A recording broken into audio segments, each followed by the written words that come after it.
Hello दोस्तों, मेरा नाम है जयप्रकाश और आप सुन रहे हैं रीडर्स जर्नी। आज हम जिस जातक कथा के बारे में सुनेंगे उसका नाम है सूसी जातक। बोधिसत्व एक समय लोहार था। वो गरीब था लेकिन अत्यधिक कुशल था। राजा का पसंदीदा लोहार, जो एक धनी और निपुण व्यक्ति था, पास के एक गांव में रहता था और उसकी बेटी की सुंदरता की चर्चा दूर दूर तक थी। हालांकि बोधिसत्व ने उसे कभी नहीं देखा था, उसने अब तक की सबसे बड़ी सुई बनाकर इस बेटी के हाथ जीतने का संकल्प लिया। एक उपलब्धि जिसे वो सभी बोधिसत्व की जादुई क्षमताओं के माध्यम से पूरा करने में सक्षम था। सर्वोत्तम लोहा उपयोग करके उन्होंने एक सख्त लेकिन नाजुक सुई बनाई जो पासों को छेद सकती थी और पानी पर तैर सकती थी। फिर उसने इसके लिए 7 छोटे छोटे घोंसले वाले म्यान बनाए जो सुई जितने ही मजबूत थे। उनकी उत्कृष्ट कृति बनाने के बाद बोधिसत्व प्रमुख लोहार के गांव में गए और अपनी अतुलनीय रचना को गाते हुए उसकी सड़क पर चले।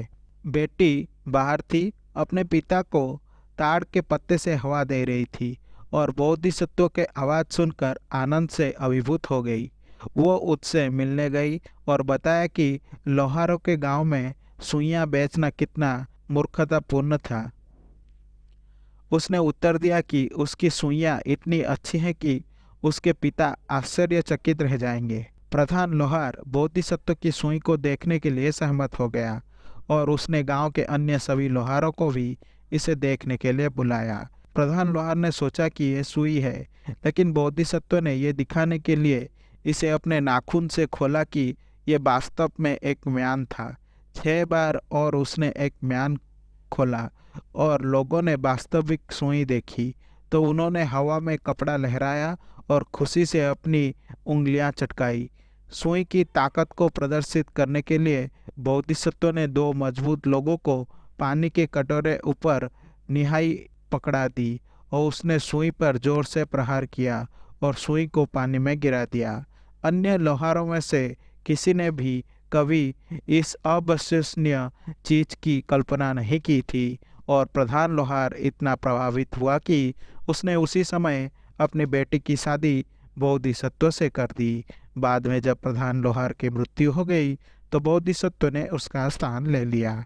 ये कहानी बुद्ध के जीवन काल में, जब बुद्ध ने अपने कुछ शिष्यों को उनके सर्वोच्च ज्ञान के बारे में चर्चा करते हुए सुना तो उन्होंने उन्हें ये कहानी सुनाई ताकि वे जान सके कि वो अतीत में भी बहुत चतुर थे। मुखिया लोहार की बेटी बुद्ध की पत्नी का पूर्व जन्म था।